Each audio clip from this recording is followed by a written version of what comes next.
كل النصايح اللي أنا هقولها في الفيديو ده هي نصايح واقعية، يا إما مريت بيها في تجارب في حياتي، يا إما من تجارب الآخرين، يا إما من الكتب والقراءة والتعلم المستمر. يا ريت يكون معاكي ورقة وقلم، والنصيحة اللي تعجبك خديها، واللي مش مناسبة معاكي تجاهليها أو ناقشيها معايا في التعليقات زي ما تحبي على راحتك. ما تقرأيش القرآن أو الإنجيل مجرد القراءة أو الختام وبس، اتدبري فيه كويس وطبقيه في حياتك اليومية. لو انتي طول الوقت بتنصحي صاحبتك ان الشخص اللي معاها ده مش كويس وهي مش بتستجيب ليكي، ارجوكي وقفي النصيحة. محدش بيختار اهله، بس انتي تقدري تختاري الناس اللي تكملي معاهم رحلتك وسلامك النفسي. لو انتي عاوزة تبدأي اي حاجة جديدة، اسألي نفسك هل الحاجة دي هتخليني افضل بعد اسبوع؟ لو الاجابة لأ، كبري دماغك منها. ابدأي يومك بالامتنان حتى على أبسط الحاجات، الشعور ده بيغير نظرتك لليوم كله وبيديكي طاقة إيجابية. مفيش حاجة اسمها الوقت المناسب، ابدأي بالمتاح.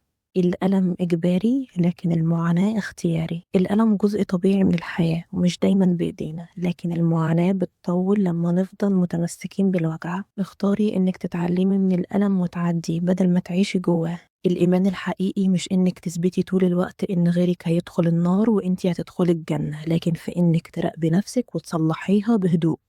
مش معنى إنك عندك تاريخ مع الشخص ده يبقى لازم يكون معاكي مستقبل معاه. ما تتابعيش بنات على السوشيال ميديا مستواهم الاجتماعي أعلى بكتير من مستواكي، لأن ده مع الوقت هيدخلك في جلد ذات ومقارنات انتي في غنى عنها.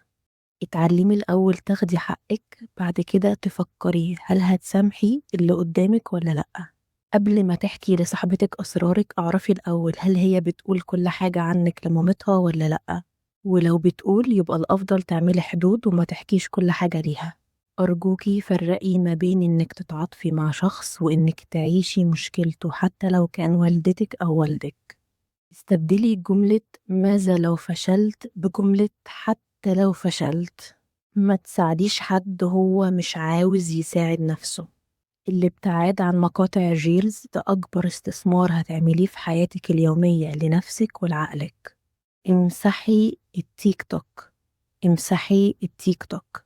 مش معنى إن والدتك ليها تجربة وحشة في الجواز أو الصحاب يبقى انت كمان هتبقي كده. الدنيا واسعة وأكبر من كده بكتير. كل يوم في الحياة يعدي لازم تتعلمي حاجة منه. لو انتي حاسة انك مجرد كمالة عدد بين صحابك، ياريت تبعدي وما تسمحيش لحد انه يقلل منك. ابعدي عن الترندات بتاعت السوشيال ميديا. من ساعة ما طبقت النصيحة دي وأنا حياتي اتغيرت للأفضل. اعملي انفولو لأي بنت تحسسك دايما انك ناقصك شيء في دولابك أو شكلك أو حياتك عموما. القراءة في الفلسفة بتعلمك ازاي تسألي السؤال الصح ويكون عندك وعي. أول ما تصحي من النوم ابعدي عن الموبايل وعن أي فرد من أفراد أسرتك بيستهلك طاقتك في أول اليوم. ما تحكيش أهدافك ولا طموحاتك ولا مشروعك اللي عاوزة تفتحيه لأهلك، خليهم يشوفوكي وإنتي ناجحة أفضل. أكتر حاجة فاشلة تقدري تعمليها وإنك تغيري أهلك أو تقنعيهم إنهم غلط. ما تقوليش أنا أسفة أكتر من مرة. اتصوري بدون فلتر. اجبري نفسك على انك تتصوري بدون فلتر. ما تتخيليش الموضوع ده تأثيره ايه على ثقتك بنفسك. الحبوب اللي في وشك مش معناها قلة نظافة خالص، دي مجرد هرمونات وأشياء طبيعية بتحصل لك عشان انتي بشر وبني آدمة. ابعدي عن أي حد بيعيش دور الضحية حتى لو كان فرد من أهلك. لازم يكون في وقت في يومك تبعدي فيه عن كل حاجة وتقربي فيه من ربنا. جربي تتعلمي لغة أجنبية غير اللغة الإنجليزية زي الفرنساوي، إيطالي، روسي، ألماني. أيا كان الصوت اللي جواكي إيه، الحل هو إنك تصاحبيه وتتكلمي معاه، مش إنك تتجاهليه أو تقاوميه. ابعدي عن التعصب الديني وقربي من ربنا بعيدا عنه. كل ما قل تعصبك زاد صفاء فهمك للدين أكتر. التمشية هي العلاج النفسي ببلاش، وهي من أقوى الأسباب اللي خرجتني من دايرة الاكتئاب. التدوين هو من أكتر الأشياء اللي هتحسسك إن الوقت مش بيعدي بسرعة زي ما انت فاكرة. مش مسموح لأي حد إنه يتريق على شكلك، ديانتك، مستواك الاجتماعي أو أي شيء يخصك مهما كان هو مين. مش لازم تسمعي نصايح تخص الفلوس من حد اتولد في بقه معلقة دهب. الصدقة ومساعدة الآخرين بدون مقابل دي من أكتر الحاجات اللي هتساعدك إنك تحسي إن في معنى في حياتك. مجتمع الفيسبوك هو أكتر مجتمع عبثي ومستهلك، لازم تاخدي قرار إنك تمسحيه أو تبعدي عنه. لو انتي في جروب صحاب وانتي الوحيدة الإيجابية اللي فيهم، يبقى ده مش مكانك الصح. بعد كل حدث في حياتك اسألي نفسك، أنا جاية منين ورايحة على فين؟ الموقف والحدث تم وأنا جيت منه، يا ترى هعالج الموضوع ازاي واطلع منه بأي شكل؟ بطلي تعيشي داخل نوايا الناس، يعني مثلا صاحبتك بتقولك كلام وحش أو تصرفاتها معاكي مش طبيعية، بلاش طول الوقت تخلقي حجج وأعذار وتقولي هي أكيد مش قصدها، أكيد كانت نيتها سليمة، أكيد كانت متضايقة ومش قصدها تقولي كده. خدي الكلام والتصرفات زي ما هو، مش زي ما بتتمني إنه يكون. ما تعيشيش دور المبرر طول الوقت على حساب راحتك. القراءة في علم النفس مش رفاهية، لأنها بتساعدك تفهمي نفسك واللي حواليكي وتعيشي بوعي مش مجرد ردة فعل. أرجوكي سامحي نفسك على أخطاء الماضي، انتي كنتي بتعملي اللي تقدري عليه وقتها، والنهاردة عندك فرصة تبدأي بشكل أحسن. مش مهم انتي حاسة بمشاعر ايه، المهم هتودي الشعور ده فين. مثلا ساعات بنحس بغيرة من نجاح حد وده طبيعي، بس الأهم هتخلي الغيرة تحبطك ولا تدفعك إنك تشتغلي على نفسك وتوصلي لنسخة أفضل منك. ما تحكيش أي حاجة تخص مشاكلك الشخصية أو العائلية أو حتى معلومات شخصية عنك على السوشيال ميديا. ما تبقيش كتاب مفتوح طول الوقت قدام الناس.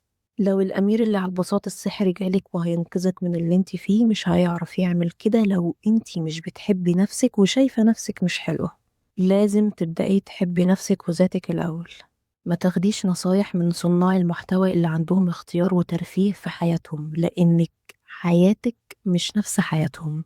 الفلوس مهمة، بس أنا عندي اقتناع إن البيوت اللي فيها أب وأم أسوياء نفسيا، فيها تفاهم، فيها مودة ورحمة، أهم بكتير من الفلوس. وجود جنس آخر معجب بيكي ده شيء لا يزيد منك قيمة ولا يقلل منك قيمة. قيمتك مش متعلقة بإعجاب حد بيكي. مش كل لبس أو لفة طرحة أو تسريحة شعر نازلة ترند يبقى لازم تعمليها. اختاري اللي يناسبك انتي مش اللي ماشي دلوقتي وخلاص. أهلك، البيئة، المناخ، الوضع السياسي، دي كلها حاجات مش بإيدك، فبطلي تضيعي طاقتك في مقاومة اللي ما بيتغيرش دلوقتي، وركزي على اللي تقدري تتحكمي فيه فعلا. اعملي اكاونت خاص بيكي على السوشيال ميديا وما تضيفيش فيه حد من قرايبك ولا من اهلك، الموضوع ده هيريحك من وجع دماغ كبير جدا. لازم تاخدي وقتك في الزعل والحزن، بس ما تخلوهمش يوقفوا حياتك. ادي لنفسك المساحة تحسي وتفهمي، وبعدها ارجعي كملي طريقك بهدوء. المسلسلات أحيانا مش ترفيه. النصيحة دي للبنات اللي ما عندهمش اختيار إنهم يخرجوا ويعيشوا حياتهم ومحبوسين في البيت. فما تسمعيش كلام صناعة المحتوى اللي تقولك ابعدي عن المسلسلات وعيشي حياتك، لأن كل حد بيحكي من تجربته وظروفه، وإنتي اللي بتحددي اللي يناسبك وإمتى يكون مفيد أو مرهق ليكي. لو حد من أهلك شخصيته نرجسية، حطي حدود بينك وبينه وما تدخليش في صراع معاه. مفيش حاجة اسمها معايير الجمال. استغلي أي مناسبة، رمضان، العيد، عيد ميلادك، سنة جديدة، أي مناسبة هي فرصة ليكي إنك تبدأي من جديد. لازم يكون في وقت في يومك تبعدي فيه عن كل حاجة وتقربي فيه من ربنا.